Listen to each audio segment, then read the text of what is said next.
Olá, boa noite. O programa Questão de Ordem de hoje vai fazer uma grande viagem e, ao mesmo tempo, uma grande homenagem ao bom jornalismo brasileiro, ao jornalismo investigativo, do qual ele é um grande mestre. O programa recebe com prazer o repórter e jornalista Saulo Gomes. Ele é pioneiro no rádio e na televisão. Saulo Gomes tem 54 anos de carreira e muitos furos de repercussão nacional e internacional. Ele foi um dos destaques está sendo um dos destaques da semana Chico Xavier, que acontece em Fortaleza. Nesta terça-feira, amanhã, portanto, às 6 da tarde, Saulo Gomes vai ministrar palestra no Centro Dragão do Mar.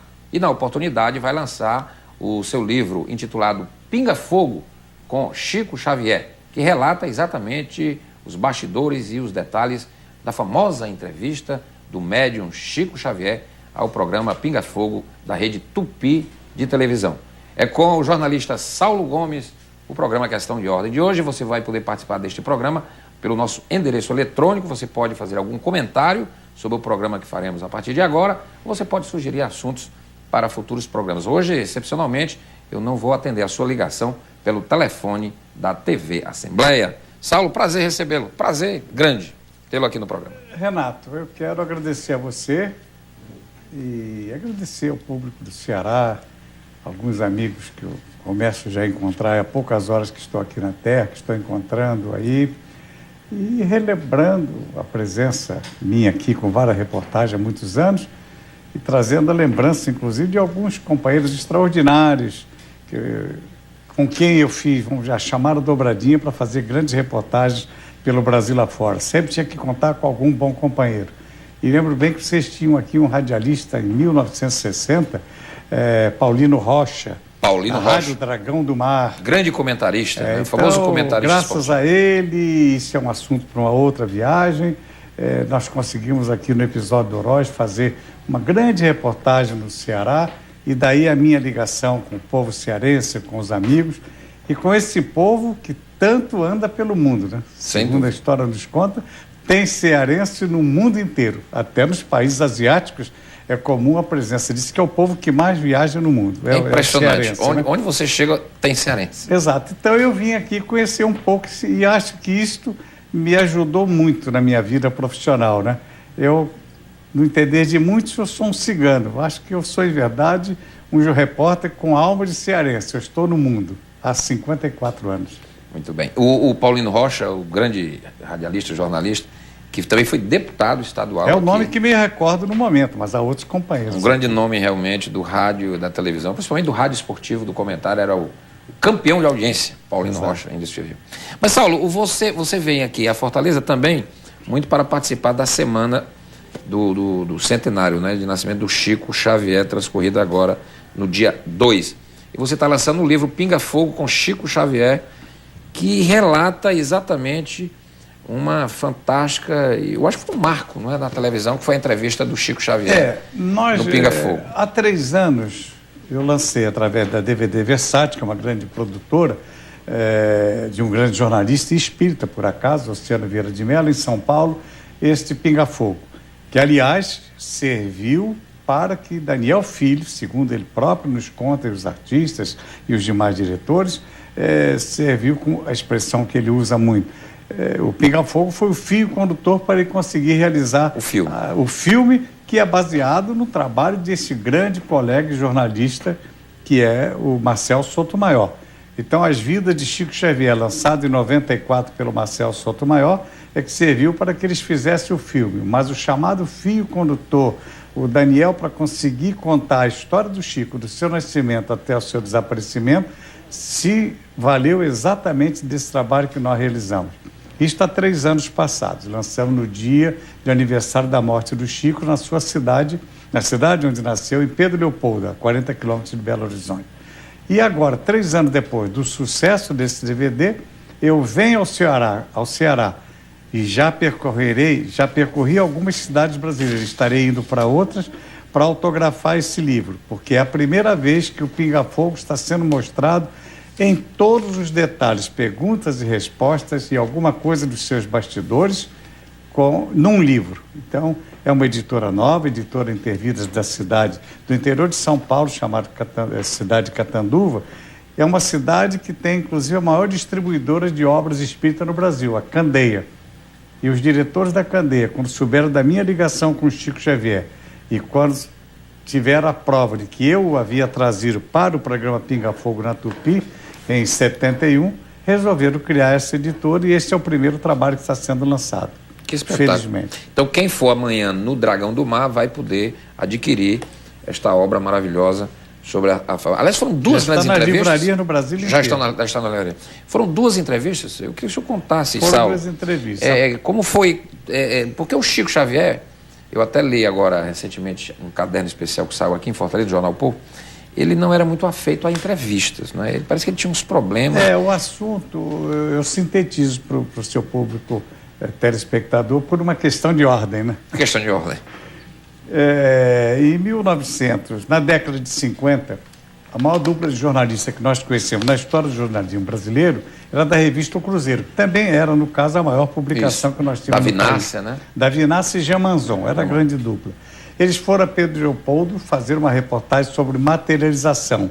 Tema esse que até hoje ainda é um tema muito delicado, muito difícil, talvez impossível de se mostrar com seriedade na televisão. Mas eles quiseram mostrar e mostraram isso na revista O Cruzeiro. E umas dezenas de páginas realizadas em várias edições da revista O Cruzeiro para falar do tema materialização.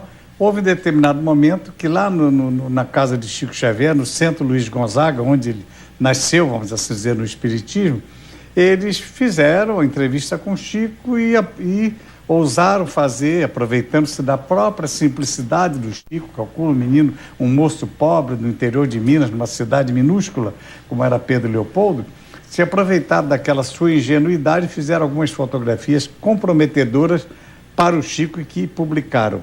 Ele, inclusive, dentro de uma banheira, não é? Inclusive isso. Houve um determinado momento que o Davi Inácio de Amazon disse: entra nessa banheira e segura essa vela só para nós fazermos uma foto e ver como fica. E o Chico fez. E isso serviu para escandalizá-lo. Em consequência disso, o Chico Xavier nunca mais teve contato, nunca mais aceitou nenhum contato com nenhum colega de imprensa, rejeitou todos os pedidos para programas especiais, para entrevistas, enfim. Ele e o seu grupo de trabalho, pessoas que estavam mais próximas dele. Finalmente, em 1967, fazendo uma reportagem sobre uma obra espírita no Instituto de Psiquiatria no interior de São Paulo, eu aproveitei, fiz um trabalho sério, foi a primeira vez que aquela obra dentro do Espiritismo foi mostrada, que era um trabalho no campo da psiquiatria. Então, eu me aproveitei da boa repercussão do meu trabalho junto àquele grupo diretor daquela instituição, todos espíritas, e pedi que eles me aproximassem do Chico Xavier. Isso durou alguns meses. Finalmente, no mês de maio de 68, eu fui a Uberaba. O Chico aceitou conversar comigo, conversamos sozinhos, sem usar nenhum truque, sem gravador, sem nenhum momento, sem nada que fosse desleal. Eu achei que tinha que ser digno, honesto com ele, como com todo mundo, mas inclusive com o Chico naquele momento. E sempre foi meu estilo de jornalismo também, de respeitar as pessoas, começando a respeitar o nosso trabalho.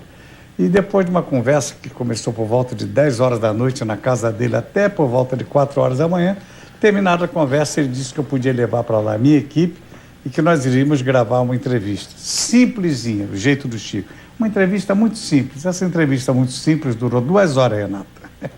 2 horas, e foi a primeira vez, e o grande impacto vem aí, que o público espírita e não espírita viu o Chico Xavier na televisão psicografando uma mensagem.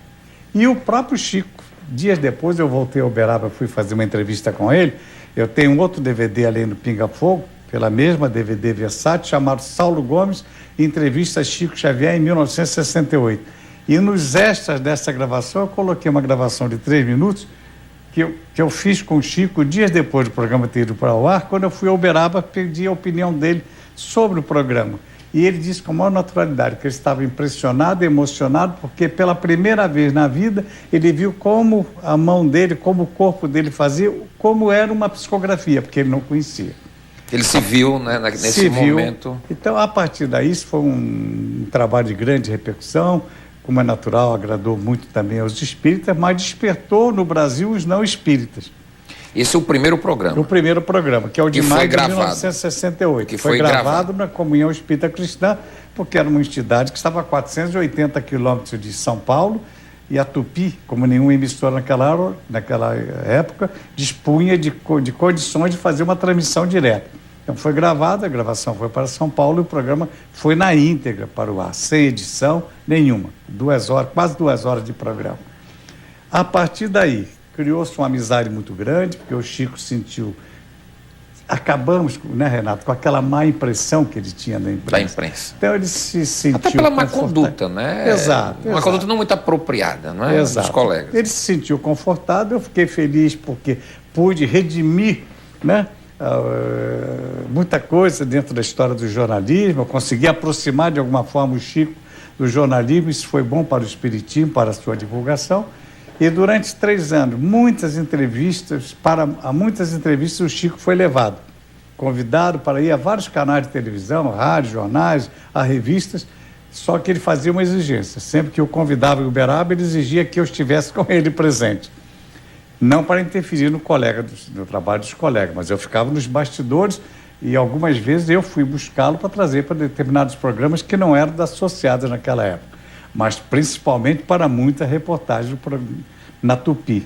E a marcante, para sintetizar o que eu estou dizendo, e a presença mais marcante naquela época do Chico na TV Tupi, depois dessa primeira entrevista, a convite do Silvio Santos, ele esteve num programa chamado Cidade contra Cidade. Cidade contra Cidade, me lembro. Do Silvio Santos, na época, o programa Silvio Santos passava pela Tupi, não era? Aos domingos. Antes do programa do Flávio Cavalcante. Exatamente, era líder de audiência absoluta. E aí eu fui a Uberaba, trouxe o Chico, coloquei no programa. O Uberaba ganhou aquela competição.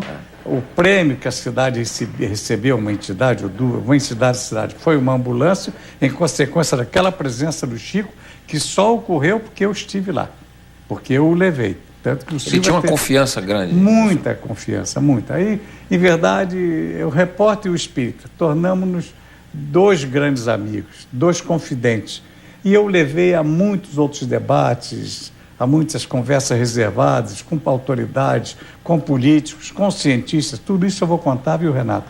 A partir do mês de agosto, porque a minha editora Intervidas vai lançar um novo livro meu, que vai se chamar O Nosso Chico, que é essa história da minha convivência com ele durante 31 anos. Então, a relação de amizade que se fez. Exato.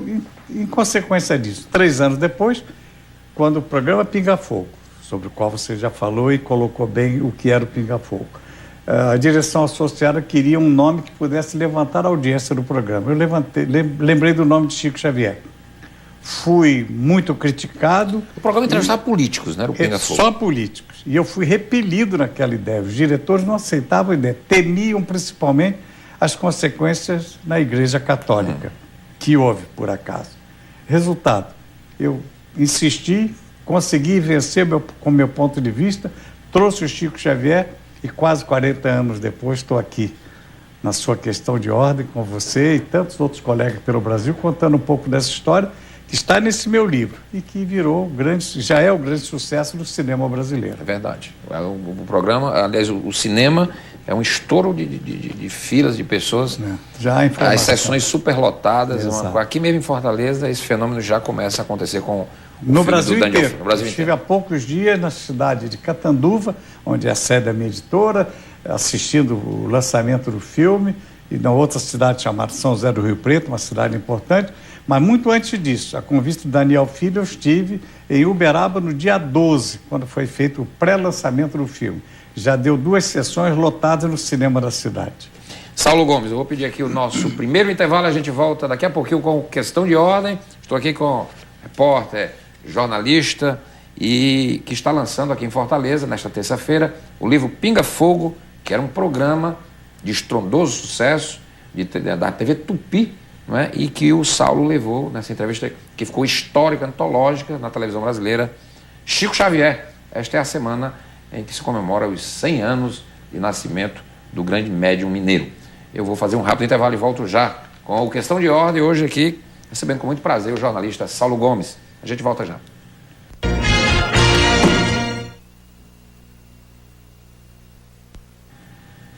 Voltamos com o programa Questão de Ordem. Hoje um Questão de Ordem muito especial. Estou aqui com o jornalista Saulo Gomes, repórter. E aliás, daqui a pouco eu vou falar um pouco com o Saulo também de grandes furos jornalísticos da carreira vitoriosa do Saulo Gomes.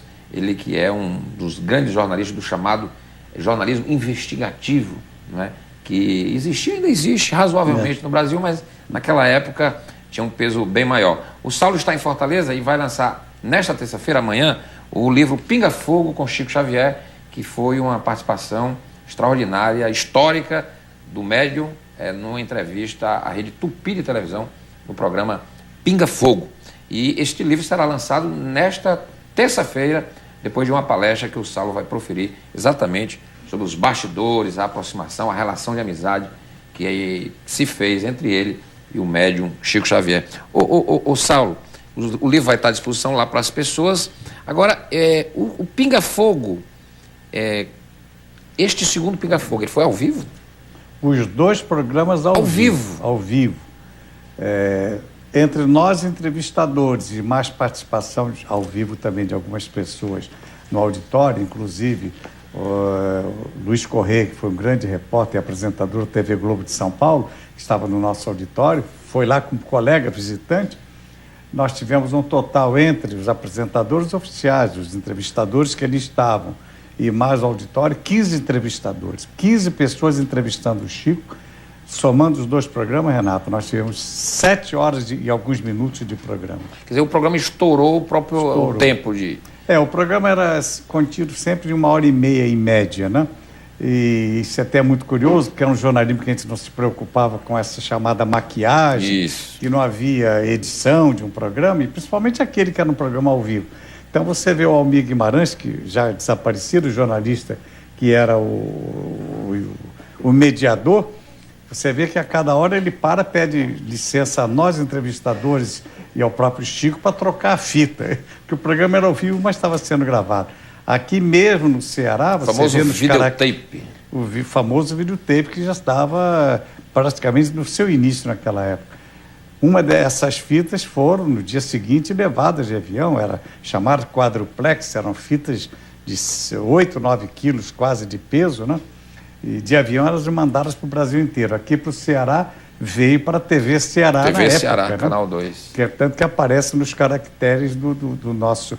Aliás, no próprio cinema você vai ver lá TV Ceará, porque o Daniel Filho tirou alguns trechos do Pinga Fogo e colocou no cinema. Aliás, eu estou vendo aqui as fotos que foram extraídas do programa. São originais. São originais. Tudo preto e branco, o programa era uma semelhança incrível entre o Nelson Xavier, né, o ator, com o Chico, não é? Com o Chico. Olha uma coisa interessante, Renato. Eu no dia 12, como te disse, eu tinha estado em Uberaba assistindo eu e minha mulher... Naquela época não tinha medição de audiência como tem hoje, né? Os dados... Era muito difícil, né? Mas o programa foi uma repercussão. A pesquisa do Ibope era feita de casa em casa, né? Não era realmente como hoje. Então, vinha com algumas horas de atraso. Mas o interesse pela entrevista do Chico, logo na primeira hora de programa, o impacto que o Pinga Fogo causou, a audiência que foi logo manifestada através de informações, de telefonemas, etc., fez com que a direção associada corresse e pedisse ao Ibope que fizesse uma pesquisa mais rápida possível em São Paulo. Repito, é fácil constatar isso na história do Ibope, o Ibope era feito de casa em casa. Muitos agentes foram para a rua e fizeram o levantamento, e horas depois nós tínhamos já o primeiro resultado, que foi realmente inédito até hoje na história da televisão brasileira, 86 de Ibope. 86%. Então, o Pinga Fogo, qual era o dia da exibição do programa? Era às terças-feiras, depois passou para sexta-feira. Este programa em especial foi numa terça? Foi numa terça-feira. Então, realmente foi uma coisa fantástica. E o Chico... Pois não, diga. Não. Pois não. E os entrevistadores aí, você encontra espíritas, católico, líder católico, um grande líder católico intelectual já desaparecido, que está aí, professor João de Catimburgo, da USP de São Paulo. Você encontra espírita, você encontra indiferente, você encontra colega ateu, como tal, se declarando judeu, evangélico, todo esse tipo de pessoas. O auditório lotado. Fazendo perguntas, auditório lotado. há um registro muito interessante, e você vai ver no próprio filme Daniel Filho, ele mostra o momento apoteótico da chegada, saída do Chico, etc., nos estúdios da Tupi para esse programa. O cinema também está mostrando isso. E com mais ou menos 2 horas de programa, a Polícia Militar de São Paulo e os responsáveis pelo chamado Companhia de Engenharia de Tráfego foram chamados às pressas para organizar o trânsito no Alto do Sumaré, bairro onde era o estúdio da Tupi, por conta da multidão que estava nas ruas próximas à Tupi, querendo assistir o programa, que não comportava mais ninguém, que o auditório estava lotado. Agora, Saulo, você já tinha feito uma primeira entrevista com ele, já tinha tido um processo de aproximação. Você é espírita? Eu sou repórter. Repórter. Eu costumo dizer que eu sou chiquista. Chiquista. Eu acho que isso é importante, né, Renato? Vem da nossa escola, inclusive, né, de jornalismo. Então, acho que o repórter não tem que dizer qual é o seu partido político, qual é a sua religião, qual é a sua ideologia, né? Enfim, então, essa pergunta me tem sido feita muito. Eu acho até que para os espíritas é interessante, né? Eles têm dúvida se eu sou espírita, não sou, mas o privilégio eu tive a visão, a felicidade de pensar que o Chico poderia ser uma grande notícia. Não essas notícias estrondosas 40 anos depois. Aliás, o Saulo, como é que você vê o jornalismo hoje, que utiliza muito daquela famosa máxima dos jornais londrinos, a chamada bad news, good news, né? Por que o jornalismo enveredou para este caminho hoje da má notícia ser a boa notícia? Lamentavelmente, o espetáculo em cima da notícia, o espetáculo em cima da desgraça. Muitos colegas, muitos apresentadores não gostam da forma como eu me manifesto. Mas eu continuo, por uma questão até de coerência, Renato, dizendo a mesma coisa. Neste momento é triste se ver, um dos motivos de eu ter me afastado da chamada grande mídia, das grandes televisões de São Paulo. Meu último contrato foi com a TV Record, inclusive. Em 2000 eu deixei a Record. Hoje é muita gritaria e pouca informação. A desinformação total é absoluta, essa falta de respeito com os problemas humanos, quer dizer, é triste, é lamentável. Eu tive reportagens também parecidas com o famoso caso Isabela, cujo julgamento dos culpados, pai e madrasta, foi agora há poucos dias em São Paulo. Eu tive casos bem semelhantes àqueles, da criança que eu tirei no poço e descobri que a mãe, por ciúme, que matou, de um caso fantástico do Rio de 1960, chamado A Fera da Penha. A Fera da Penha. Neide Maia Lopes, uma moça que, por ciúme, matou com um tiro e queimou o corpo de uma criança de 4 anos, com ciúme do pai dessa criança, de quem ela era namorada, amante ou coisa parecida. Eu fiz a reportagem, teve o mesmo estilo, era uma criança vítima de um problema daquela ordem. Entretanto, se você recorre aos anais da casa, e a Globo fez comigo em Ribeirão Preto, onde eu moro, no interior de São Paulo, um especial há 4, 5 anos passados, que lançou um DVD sobre isso, mostrando esse trabalho, que foi a grande audiência deles, segundo eles, a maior audiência do Linha Direta. O caso da Fera da Penha do Rio de Janeiro. Se você recorrer aos arquivos, ou telespectador, por uma questão de ordem, procurar ver o que está lá, vai ver que não houve gritaria, não adjetivei, em nenhum momento alguém ouviu dizendo para a mulher, sua bandida, você precisa de morrer, tem que ir para a cadeira elétrica. Não existia isso. Era a notícia e o julgamento era por conta de quem direito. A polícia prende, a justiça analisa e condena ou absolve, né? E hoje, lamentavelmente, é isso que nós estamos vendo aí. É o grande espetáculo, muita gritaria, pouca informação. E os apresentadores, repórteres viraram polícia e juízes, né? Eles prendem, daqui a pouco eles já condenam, dão a sentença. A informação política é muito contaminada, né, pelas vinculações. É uma coisa... O mundo político é isso que nós estamos vendo também, é muito triste, né? Os descaminhos, né? O que nós estamos vendo, essa sucessão de escândalos aí, também está ajudando as páginas policiais. Pouco noticiário político você tem, muito mais... os políticos no noticiário policial, né? Ô Saulo, voltando aí para o nosso Chico Xavier, quem era de fato o Chico Xavier? E no programa, você falou no bloco passado, ele fez a primeira, ele psicografou no ar. No ar, uma psicografia assinada por Emanuel, na entrevista de 68. Depois da entrevista, no Pinga Fogo, o Manuel, que era o mentor espiritual dele. Na primeira entrevista do Pinga Fogo, no dia 28 de julho de 71, a psicografia foi de um poeta desconhecido, inclusive em São Paulo, chamado Ciro Costa. E depois, em dezembro, na despedida do programa, naquele ano, dia 20 de dezembro, ele psicografou Castro Alves. Castro Alves. Com um detalhe interessante. Quando você vê, Renato, o telespectador, é bom que se comente sempre sobre isso. Quando você vê alguém falando que recebeu uma mensagem de Chico Xavier psicografada, todos os casos em que nós recorremos a um cartório para conferir a assinatura ou a um departamento de grafologia, até oficial da Polícia de São Paulo, etc., nós fomos lá para constatar se aquela assinatura correspondia à assinatura daquela pessoa. É um fenômeno realmente bem interessante. O time do jornalista Saulo dizia? O que aconteceu? Na sua opinião, que mistério é este?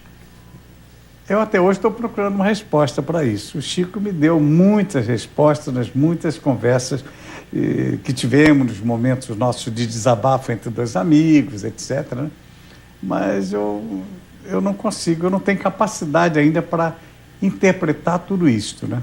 Tenho a felicidade de saber que o Chico Xavier foi trazido por um repórter, que aqui está, para a televisão, da forma como acabei de comentar, e que representa, até o momento, o maior exemplo de vida que nós temos no país.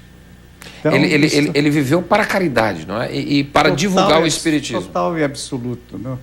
O Chico não teve um deslize sequer. Eu mais de 30 anos eu convivi com ele. Como disse, eu vou retratar tudo isso em detalhes e com documentos no próximo livro. Realmente, eu costumo dizer dessa forma, Renato, o Chico era honesto, era puro, e era, acima de tudo, dedicação ao ser humano como ninguém eu conheço na minha vida. Com 82 anos de idade e 54 de jornalismo. O livro, ele traz com absoluto rigor tudo o que foi dito no programa. Perguntas e respostas com todos os pontos e vírgulas. Todos. E você vê, esse livro é um dos poucos livros em que você lê nas laterais as chamadas notas explicativas. Isso.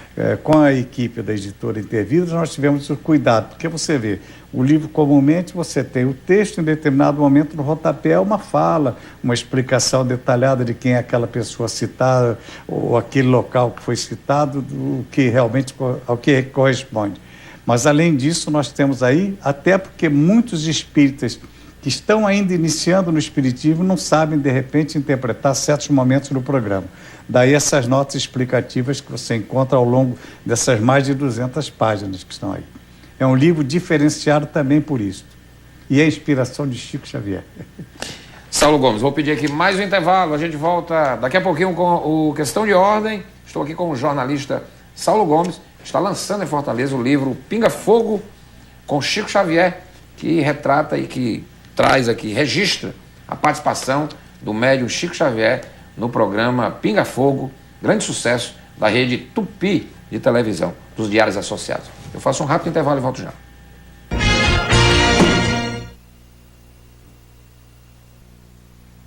Estamos de volta com o programa Questão de Ordem. Este é o último bloco do programa. Estou aqui com o jornalista Saulo Gomes, que está lançando em Fortaleza, nesta terça-feira, amanhã, portanto, o livro Pinga Fogo com Chico Xavier. Se você quiser participar, vai ter uma palestra do Saulo às 18 horas, lá no Dragão do Mar, no Centro Dragão do Mar de Arte e Cultura. E logo depois o lançamento deste livro, que retrata uma entrevista histórica de Chico Xavier, o programa Pinga Fogo, da rede Tupi de televisão. Agora, Saulo, estava vendo aqui, você é carioca da Gema, lá de Madureira. De Madureira. Mora hoje em Ribeirão Preto. Mora em Ribeirão Preto, no interior de São Paulo, já há quase 8 anos. No momento que eu me desiludi com o rumo que tomou o jornalismo e que vi que não tinha lugar mais para esse jornalismo, desculpa a maneira de dizer, um jornalismo sério, responsável. Eu sou um recordista de denúncias contra corruptos, contra bandidos, contra marginais no Brasil, nunca faltando com respeito humano. Esclareci alguns dos maiores crimes do Brasil com as minhas reportagens como repórter investigativo. o Esquadrão da Morte do Rio de Janeiro, que nasceu em 56, no ano que eu comecei no jornalismo. E o Esquadrão da Morte, com o famoso delegado Fleury, em São Paulo, em 68, foi denunciado por mim numa série de reportagens minhas, quase morri pelas mãos de Fleury, de alguns de seus policiais. Entretanto, eu nunca retifiquei uma notícia. Haja vista, eu tive, ao longo dos meus 54 anos de profissão, 106 processos. E fui, em 64, o primeiro jornalista cassado no Brasil sem fazer política. Nunca estive, não estou, Renato, filiado a nenhum partido. Nunca foi filiado a nenhum partido? Dirigi o jornalismo da Rádio Marinque Veiga, no Rio de Janeiro, a segunda maior emissora do país. A primeira era a Rádio Nacional, depois a Rádio Marinque Veiga. Estive 2 anos e 2 meses entre exílio e cadeia, estive 1 ano e meio preso, 7 anos exilado, 7 meses exilado. Aonde são? Você foi para onde? Eu estive no Uruguai. No Uruguai. No Uruguai, morei no Uruguai 7 meses, depois 1 ano e meio preso. Gonçalo, deixa eu te fazer uma pergunta, aproveitando a tua presença no programa. Só para concluir, e fui absolvido dos 106 processos e me livrei dos 13 IPMs que eu repeti. Eu queria até depois que você relatasse aqui como era fazer jornalismo, como você fazia investigativo, no tempo do regime militar, não é? Eu vou te responder com o assunto do Ceará. Dos muitos desafios que eu tive aos militares depois que eu saí da cadeia. Eu saí da cadeia em 66 e fui embora para São Paulo, porque no Rio havia ameaça de tirar a emissora do ar caso eu me contratasse. São Paulo, Diários Associados, toparam a página, me contrataram e para lá eu fui. Em 66 comecei. Em 67, daqui da praia do Mucuripe, saiu um grupo como sempre, 5 jangadeiros em busca de alento no sul do país. Mais do que ninguém, o cearense sabe que quando esses homens arriscavam a vida, vem do tempo de Jacaré, de tantos outros nomes do passado aqui do nosso Jerônimo, que foi o modelo ou o nome maior dos jangadeiros do Ceará. Quando eles saíram daqui para o sul, arriscando a vida numa pequena jangada em 5, 6 homens, eles iam em busca de 2 coisas. Conseguir melhorar a vida deles através, geralmente, trocava jangada, simbólico, isso acontecia, era simbólico, trocava jangada e recebiam daquele governo do estado onde eles aportavam um barco e apresentavam ao governo as suas reivindicações, as suas dificuldades. E naquele ano em que eu fiz a viagem, em 68, nós tínhamos 45 mil jangadeiros no Brasil, aqui na área do Mucuripe, 4.500, 10% dos jangadeiros do Brasil estavam aqui no Ceará, dos 45 mil. Então, para desafiar o governo militar, o que eu fiz? Pela primeira vez, um presidente da República se negou a receber jangadeiros no Rio de Janeiro. Era o general Costa Silva. Quando eu soube em São Paulo que isso aconteceu, eu corri para o Rio, me insinuei junto aos jangadeiros, consegui vencer e viajei na jangada, quase morri, fiquei 7 dias com eles do Rio a Santos, no mar. Tem isso documentado em filme, onde vocês vão me ver quase morto, com 47 quilos, totalmente desidratado. Cheguei em Santos, uma noite de fevereiro, com esses 5 homens, consegui, com os grandes patrocinadores deles em São Paulo, um barco. Desafiei o governo e disse textualmente no ar: o que o governo não fez, nós temos a obrigação de fazer. Contar a história do jangadeiro, falar das suas dificuldades, das suas tristezas, e esses homens merecem respeito, porque é uma categoria esquecida e abandonada, inclusive pelo governo federal. Isso me deu dor de cabeça. Imagino. Mas veio para cá, jangada, chamava-se Menino Deus. Desconfie que aqui no Mucuripe ainda esse barco exista, não mais daqueles jangadeiros. O mestre da jangada tinha feito uma viagem, se não me engano, com o próprio Jerônimo. Esqueci momentaneamente o nome do mestre de jangada. Garopa, era o mestre de jangada. E o mais velho jangadeiro tinha 62 anos, chamava-se Luiz Correia, alguma coisa assim. A roupa daquele jangadeiro que eu usei na jangada está no meu museu particular na minha casa. Então, isso eram tempos duros, né? 69. 68, o auge da repressão no Brasil, um desafio ao governo federal. Desculpa me estender um pouquinho, Renato, mas já que você me perguntou, estou dando um exemplo que é bem dentro do Ceará. Eu desafiei a censura, eu desafiei o governo e não estou arrependido por isso, mas nunca faltei com o respeito. Comigo eles faltaram com respeito humano, inclusive. Agora, Saulo, você disse que foi para o Uruguai, eu me lembrei aqui, há cerca de um ano e meio, a revista Carta Capital lançou 2 e 3 capas, lançou uma questão relacionada a um suposto assassinato do presidente João Goulart. Que o presidente João Goulart, na verdade, teria sido envenenado. Exato. e não vítima de uma morte natural, de um infarto e tal. Não é? A Folha chegou a fazer uma matéria sobre isso, mas a Carta Capital ela foi mais fundo. O que lhe parece, você que viveu aqueles tempos? Olha, como eu sempre fui um repórter investigativo, e tudo que eu disse eu provei, por isso eu fui absolvido nas 106 vezes nos tribunais do Brasil, eu não trabalhei esses casos. Então eu conheço pouco da história de cada um. Mas existe também muita fantasia e muita exploração política em cima de alguns casos. Rapidamente, a morte do Ulisses Guimarães se levantou muitas dúvidas porque o seu cadáver não apareceu até hoje, morto que foi na altura de Paraty. Tancredo Neves, um dia contaram a história que ele ia entrando no Hilton Hotel em São Paulo, que deram um tiro nele e uma das balas atingiu aquela apresentadora do Fantástico. Glória Maria. A Glória Maria. Que ela tinha sido baleada. A Glória Maria estava em missão da Globo na Europa naqueles dias. Não houve esse acidente do JK, né? O acidente do JK, um carro a 120 km na Dutra, sai da sua pista, invade a pista contrária, bate contra um ônibus da Cometa, morre Juscelino, se diz que isso também foi um atentado. Mas em política tudo pode acontecer. Como eu tive uma experiência longa na minha vida profissional no Parlamento Brasileiro, comecei como repórter político durante 4 anos e meio na Câmara Federal e depois, em 89, eu fui porta-voz da Constituinte de São Paulo.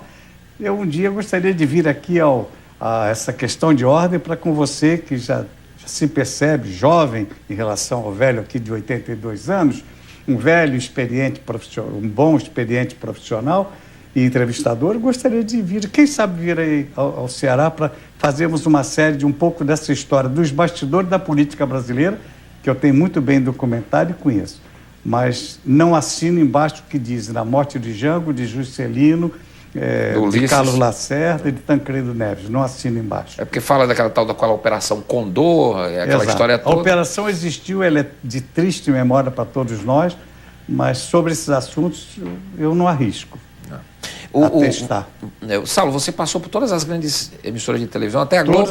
Não, a Globo não. A Globo sempre, muitos trabalhos meus foram levados para a Globo com a autorização da Tupi. O último, acabei de citar há pouco, um grande crime no Rio de Janeiro, da Fera da Penha, no dia 30 de junho de 1960, quando o crime ocorreu, e só agora, há 4, 5 anos, a Globo quis fazer um especial, fazia um especial por mês, era Linha Direta Justiça.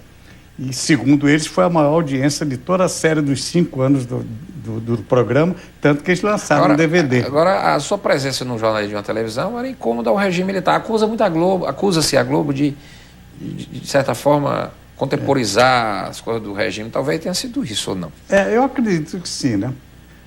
O próprio fechamento da Tupi é um assunto que nunca foi abordado como devia. A Tupi foi fechada no dia 2 de maio de 1980, faz 30 anos agora, no dia 2 de maio, e triste memória eu trago desse episódio. Eu que estava no ar, eu que recebi ordem para tirar a emissora do ar.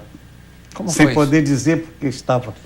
Veio a ordem, estamos em estado de greve, pode tirar a emissora do ar, sem comentários. Eu ouvi isso do diretor do programa, no fone. Você estava no ar? Pura e simplesmente, e tem a gravação guardada, que é muito triste para mim. Eu tirei a emissora do ar sabendo que provavelmente não voltaríamos mais, e não voltamos, né? Não voltamos. A morte da Tupi fechou a grande página da televisão brasileira? Fechou. Você vê, os diários de emissora associados, chegamos a somar, contando aqui com a TV Ceará 92 emissoras de rádio, televisão, jornais, revista capitaneada pela revista O Cruzeiro e ainda a primeira agência de notícias que nós tivemos no interior do Brasil. Quando eu participei e documentei um tiroteio em Maceió em 1957, eu sou um dos sobreviventes de um tiroteio dentro da Assembleia, onde o Márcio Moreira Alves foi baleado e mais 11 pessoas, inclusive morreu o líder do governo, um deputado naquela hora. Foi, né? 1967. Eu, como tenho mania de datas, eu recordo sempre que foi numa sexta-feira 13. Eu até disse nas minhas reportagens que eu nasci numa sexta-feira 13. Eu nasci em 2 de maio. Estou completando 82 anos agora. Então, é graças à Associada e então essa você agência é de touro, igual a mim, não é? Eu sou do dia 4 de maio. Eu sou do dia 2. Então, graças a essa organização associada e aquela agência de notícias, eu pude transmitir direto de Maceió, de dentro da Assembleia, para o Brasil inteiro, um tiroteio com as características que eu acabo de contar. A democracia trouxe também uma ampla liberdade de imprensa, mas muito se questiona hoje da qualidade do jornalismo. Quer dizer, nós Lamentavelmente, no momento que nós temos tanta liberdade, temos tanta irresponsabilidade em nome da notícia. Fico triste com isso. É uma coisa realmente lamentável, principalmente nas coberturas, né? A gente nota uma certa parcialidade. Um despreparo. E uma parcialidade que contamina a informação. Olha, agora mesmo, eu estava vendo agora o julgamento da menina em São Paulo, o julgamento dos matadores, dos pai e madrasta acusados de matar a menina Isabela. O Rio de Janeiro, há muitos anos, nós fazíamos direto transmissão do fórum. São Paulo nunca permitiu. Então, os repórteres montaram, como vocês viram aqui no Ceará, um esquema. Tinha o apresentador, o produtor lá no plenário, assistindo os debates, passava o repórter a notícia, a informação e dava notícia no ar. Gente, nós vimos, Renato, o dia inteiro, horas a fio, 5 dias de julgamento. Vocês viram isso? E você que é um competente profissional, o repórter dizia no ar, disse assim, olha, nós estamos chegando lá do fórum, ali dentro, parece que vai nesse momento... Parece. Olha, nós temos a impressão que a acusação não é bem assim. Então, que informação é essa? É triste. É triste, realmente. Da cobertura de Brasília, dos bastidores da capital federal, qual é a visão que o Márcio Moreira tem para o que acontece hoje no Brasil? Hoje nós estamos no ano eleitoral, vai ter uma disputa acirradíssima, o que promete a eleição presidencial. Nós temos alguns bons profissionais, grandes profissionais, cobrindo o Congresso Nacional e a Presidência da República. Mas, pelo que eu vejo também, a notícia está é muito pobre que vem de Brasília. A realidade de Brasília é muito maior do que nós estamos mostrando. Mas... Ô Saulo, você está afastado da grande mídia, nem revista, nem jornal? Nem revista, nem jornal. Nem TV? A forma de protesto que eu encontrei foi esta, né? Eu tenho ido a muitos programas criticar essa qualidade de jornalismo que se faz. Então, o que eu faço? Sem nenhuma vaidade ou pretensão, com a minha idade nem tenho mais tempo nem idade para isso. Eu estou transformando em livro, e aí está o Pinga Fogo nesse livro, em livros e DVDs do meu trabalho. Se houver tempo, este ano ainda, além de estar lançando na Bienal do Rio, a minha vida com Chico Xavier, os 31 anos com Chico Xavier, eu pretendo lançar ainda 2 outros livros. Já está pronto este livro? Está prontinho, já está pronto na editora Intervires. Eu estou esperando uma decisão de uma editora para lançar a história verdadeira da morte de PC Farias. Eu fiz, com exclusividade absoluta para a TV Record de São Paulo, a reconstituição na Casa da Guaxuma, sem estender o assunto. O crime ocorreu no dia 23 de junho de 96. Eu me lembro da matéria. E a reconstituição só ocorreu no dia 30 de abril de 99. O que é isso? Houve um descuido, não cabe aqui, o programa não é para isso, não cabe aqui nessa questão de ordem, eu vou entrar em detalhes. Consegui fazer sozinho aquela reconstituição e nessa reconstituição aparece quem são os verdadeiros criminosos. Eu quero botar isso num livro ainda este ano. E a morte dos Mamonas, que eu denunciei num livro chamado O Último Voo, que eu lancei em 96, um livro meu, já esgotado na praça, onde eu denuncio todos os elementos técnicos e humanos que contribuíram para a queda do avião em que morreram aquelas 4 pessoas, piloto, copiloto e mais os acompanhantes dos Mamonas, e os 5 meninos.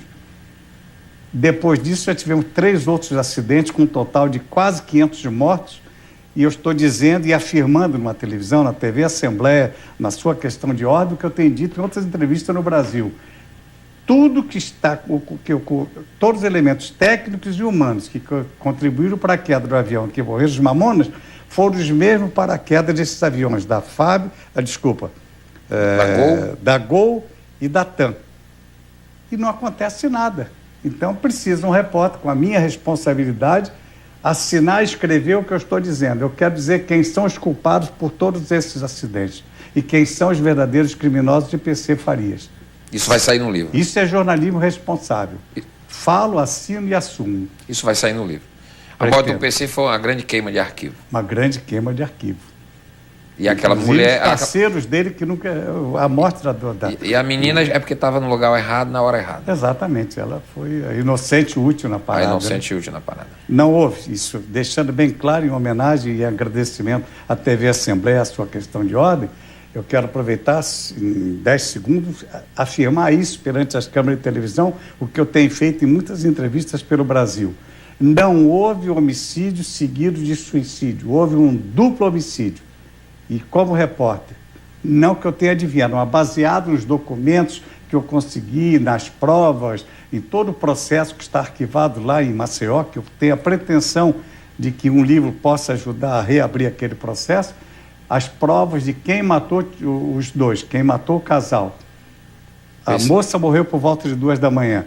E o PC Suzana Marculino. A Suzana Marculino morreu por volta de 7 da manhã. E o PC Farias por volta de 2 horas da manhã.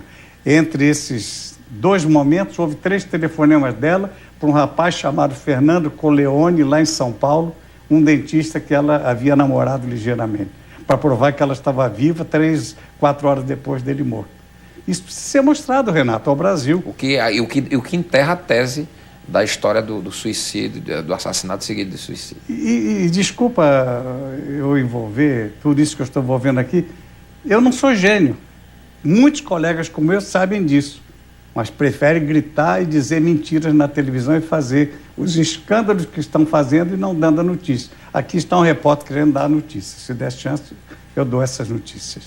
Saulo Gomes, muito obrigado por ter vindo. Parabéns pelo seu trabalho. Desculpa. E olha, não, eu queria agradecer. Foi um privilégio do Questão de Ordem hoje recebê-lo para falar sobre este livro maravilhoso, Pinga Fogo com Chico Xavier, lançamento nesta terça-feira no Dragão do Mar, a partir das 6 da tarde. E quando tiver com esses livros em mãos... Espero ter vida e tempo para isso. E aqui em Fortaleza, seja sempre bem-vindo aqui ao programa Questão de Ordem. Eu te agradeço muito. E o que o telespectador... se você for ao cinema, tudo que você vai ver naquele filme é baseado neste trabalho que eu digo, uma reportagem séria, realizada por mim há quase 40 anos passados. Mas o que faltar no cinema que você não entender, você vai encontrar no livro em detalhes. E aqui as pessoas vão poder ver cuidadosamente, as próprias tentar fotos compreender o pensamento do Chico Xavier, né? As visões que ele tinha das questões. Aliás, uma última perguntinha no finalzinho do programa. A Igreja Católica reagiu contra este programa? Reagiu, eu vou publicar no meu livro, que eu lanço em agosto, na Bienal, eu vou publicar a íntegra do documento assinado pelo Dom Ivo Loscheider, que era o presidente da CNBB. Logo depois do Pinga Fogo, a CNBB fez uma reunião extraordinária no Rio de Janeiro e assinou uma nota de protesto contra nós e contra o programa Pinga Fogo pela presença do Chico Xavier. Saulo Gomes, obrigado por ter vindo. Sucesso. Renato, muito obrigado. Obrigado à TV Assembleia, obrigado à Questão de Ordem, obrigado aos colegas e moços que estão aqui ouvindo um velho repórter lamentar, mas falar com muito carinho e muito amor de um homem que só fez caridade à humanidade inteira, que foi Chico Xavier. Obrigado pela entrevista. Obrigado a você. O programa Questão de Ordem fica por aqui. A gente volta amanhã. Até lá.